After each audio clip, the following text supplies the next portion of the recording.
소아과 폐업이 약간 개업을 넘어섰다가 다시 회복을 하고 있긴 한다고 하는데 아직 뭐 회복세가 세지도 않고 그래도 아직은 폐업이나 폐거를 하시는 분들 좀 많다고 뉴스를 봤거든요.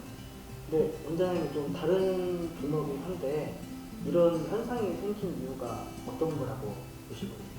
소아과 우선 폐업과 함께 전공의 기피 현상까지 좀 같이 말씀을 드려보면요. 소아과가 저희가 공부할 때만 해도 참 유망한 과였고 보람도 있는 과였던 것 같아요. 근데 지금 보면은 전공의 선생님들, 즉 저희보다 훨씬 더 젊은 나이의 의사 선생님들께서 소아과를 거의 지원을 안 합니다. 하더라도 뭐 학교 출신은 상관없이 서울대, 연대, 삼성의료원, 아산병원 이 정도에서 이제 전공이 마무리가 되거든요. 그래봤자 이제 20명에서 30명 정도인데 전국의 의사가 그만큼밖에 나오지 않는 거예요. 언제? 이제 4년 후에.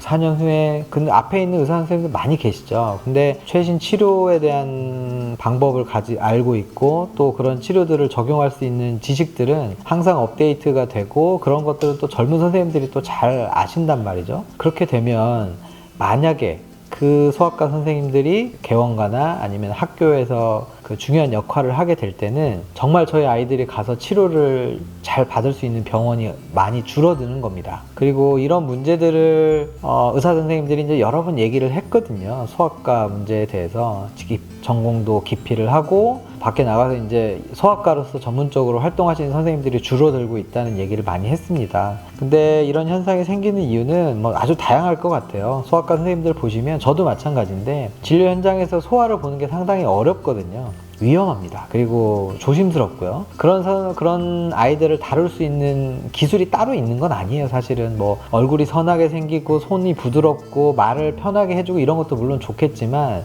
더 중요한 거는 이 아이를 컨트롤해서 정확히 진단을 하고 치료를 하는 게 목적일 거 아니에요. 그러면 옆에서 이제 보호자분하고 병원하고 그리고 의사 선생님과 이렇게 같은 팀이 돼서 아이를 진정을 시키고 치료를 해야 되는데 그런 시스템이 좀 망가진 거 아닌가라는 생각을 하고 있습니다. 또 다른 뉴스를 보니까 약간 의료 수가가 낮아서라는 말도 있고 혹은 요즘에 좀 많이 나오는 말도 있어요. 맘충 때문에 말도 있다고 하는데 원장님께서 약간 이비인후과를 진료하시면서 소아를 많이 진료를 보실 거 아니에요? 원장님께서는 이런 부분에서 좀 공감을 하시는지? 물론 공감을 합니다. 물론 공감을 하고 하지만 이런 의료 수가나 엄마들의 과도한 관심 이게 메인이라고 보지는 않아요. 이거를 물론 이제 자극적으로 뉴스가 나가는 데 있어서는 이런 것들이 상당히 여론을 형성하고 자기들 이제 기사를 유명하게 하는 데는 좀 도움이 되겠지만 실제로서 제가 전에도 한번 말씀을 드렸지만 의사들이 의사로서의 일을 하고 보람을 느낄 수 있게 해주는 게 가장 좋은 방법이거든요. 거기에 돈이 들어가고 옆에 있는 엄마의 잔소리가 들어가고 소송이 들어가고 하면 어느 이렇게 임계점까지는 견딜 수가 있는데 기본적으로는 의사가 의사답게 소아과 선생님들이 소아과 의사답게 충분히 자기 능력을 펼칠 수 있는 환경이 되어 있지 않다는 겁니다. 뭐 뜬구름 잡는 얘기일 수는 있는데 그런 것들이 많이 망가진 것 같아요. 이게 내가 최선을 다해서 누군가의 생명을 살리고 누군가를 치료를 했다고 하면 그 사람들도 나에게 감사를 느껴야 들어오는 수입이 적고 엄마가 과도하게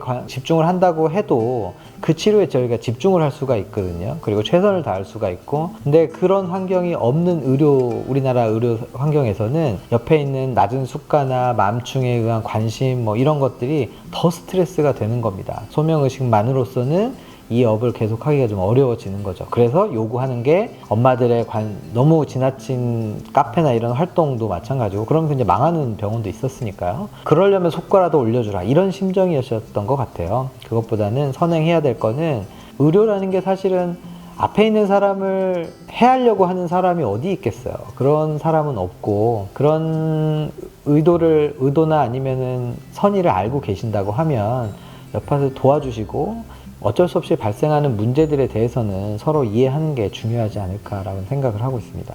소아과뿐만 아니라 앞으로의 대한민국 이런 미래를 위해서라도 바뀌어야 되는 부분이 있다. 이런 부분이 있으면 어떤 게 있을까요? 말씀드린 대로 의사들이 충분히 본인 능력을 발휘할 수 있는 환경입니다. 그리고 그런 것에 대한 존중이나 존경까지는 바라지는 않는데 거기서 발생하는 부득이하게 발생하는 교과서적으로도 1000명 중에 몇 명, 100명 중에 몇 명이 나타날 수 있는 부작용에 대해서까지 형사적으로 문제를 일으키고 민사적으로 법정에 가야 된다 그러면 충실히 그 업을 수행할 수가 없게 돼요. 일례로 최근에 이제 저도 검색을 하다 알게 됐는데 강원도 지역의 응급질환 그리고 심혈관 질환을 담당하는 병원이 강릉 아산병원입니다. 그 병원에 계시는 선생님들 중에 이제 당직을 쓰셔야 될 거 아니에요. 심장 마비가 오고 부정맥이 오고 심방세동이 오시는 분들 응급처치를 하려면 거기 이제 6분이 계셨는데 아마 4분이 얼마 전에 퇴사를 하신 것 같아요. 그렇게 되면 그 주변에 있는 심장에 문제가 생기는 사람들의 응급 상황은 그 누구도 대처할 수가 없게 되는 거거든요. 2명이 퐁당퐁당으로 당직을 쓰면서 살아갈 수가 없는 거예요. 얼마 전에 그 아산병원의 신경외과에서 발생한 일이 있었죠. 그 뇌수술을 할 의사가 없어가지고 거기 계시는 직원분이 한번 사망을 했던가 하여튼 그랬던 사건인데 그것도 마찬가지예요. 힘들고 위험한 치료에 대해서 우리 사회적인 공감대, 죽어가는 사람을 살려주는 거지 죽어있는 사람을 살릴 수는 없는 거지 않습니까? 그 위험한 상황에서 우리가 의사들이 충분히 그 업으로 뛰어들 수 있게 해주는 환경이 필요하다고 생각을 해요. 저번에도 말씀을 드렸지만 살 확률이 10%인 환자를 치료를 시작을 하면 소송 걸릴 확률이 100%랍니다. 그렇게 되면 그 어떤 의사가 이 치료에 몸을 던질 수 있을까요? 대신 이 환자를 거부를 하면 나는 소송 걸릴 확률이 0%가 되거든요. 그렇게 치료하기 어렵고 힘들고 많은 노력이 내 삶을 포기를 해가면서 환자를 살리려고 하는 질병에 대해서는 국가가 좀 책임을 져준다거나 인간이라 실수할 수 있잖아요. 해하려고 하는 실수는 아니고 어쩔 수 없이 돌아가신 분도 계시고 많은 후유증을 남기시는 분들도 계시기 때문에 그런 업에 대해서는 국가가 전체 우리가 서로 도우면서 국가가 책임을 져주는 일들도 마련되면 어떨까 하는 개인적인 바람은 있습니다.